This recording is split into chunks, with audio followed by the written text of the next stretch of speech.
आता पाहूया बीड हत्या प्रकरणासंदर्भातल्या टॉप 9 बातम्या। बीडच्या मसाजोगमधील अन्नत्याग आंदोलन तुर्तास स्थगित। उज्ज्वल निकम यांची सरकारी वकील म्हणून नियुक्ती केल्यानं आणि काही मागण्या मान्य केल्यानं हा निर्णय। संतोष देशमुख हत्या प्रकरणाचं सारथ्य करण्याची जबाबदारी दिल्यानं मुख्यमंत्र्यांचे आभार। पोलिसांनी आरोपपत्र दाखल केल्यानंतर प्रकरण न्यायालयात जलद गतीने चालवणार, उज्ज्वल निकमांचं आश्वासन।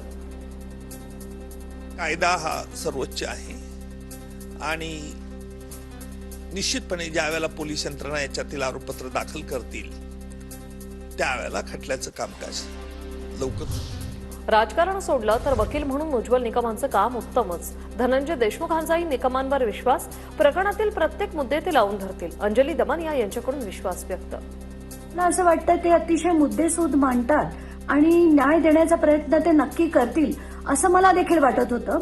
पण मला असं वाटतं माझ्या मागण्यापेक्षा धनंजय देशमुखांना काय हवं, त्या कुटुंबाला काय हवं हे जास्त महत्वाचं होतं।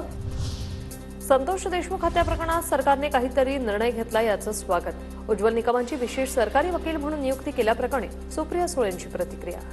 काहीतरी निर्णय सरकारने घेतला याचा अर्थातच मी स्वागत करीन। आम्हाला ह्याच्यात कुठलंही राजकारण आणायचं नाही। 3 कुटुंबाला न्याय हा मिळालाच पाहिजे आणि 3ही कुटुंबाला आज न्याय मिळत नाही, हे दुर्दैव आहे। राज्य सरकारने घेतलेला निर्णय योग्य, देशमुख कुटुंबियांना न्याय मिळावा। प्रकाश सोळंक यांची TV9 मराठीला प्रतिक्रिया। मसाजोकरांच्या अन्नत्याग आंदोलनाची दखल घ्यावी, आमदार सुरेश धस यांचं मुख्यमंत्री देवेंद्र फडणवीसांना निवेदन। बीड प्रकरणात पहिल्या दिवसापासून मुख्यमंत्री फडणवीस सकारात्मक। उज्ज्वल निकम यांच्या नियुक्तीमुळे आरोपी फाशीची शिक्षा होण्यास त्याला मदत होईल, आमदार सुरेश धस यांची प्रतिक्रिया। आणि उज्ज्वल निकम साहेब यांची जी नियुक्ती केलेली आहे ती माझ्या पत्रावर ते केली आणि यामुळं या केस मधले जे आरोपी आहेत हे आता फासावर जाण्यासाठी 100% त्या ठिकाणी मदत होईल।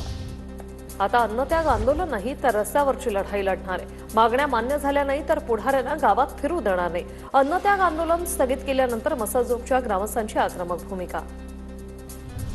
महादेव मुंडे हत्या प्रकरणाच्या चौकशीसाठी विशेष तपास पथकाची स्थापना करा, आमदार सुरेश धस यांची मुख्यमंत्री फडणवीसांकडे मागणी। 1.5 वर्षापूर्वी परळीत झालेल्या हत्येमागे आकाच असल्याचा धस यांचा आरोप।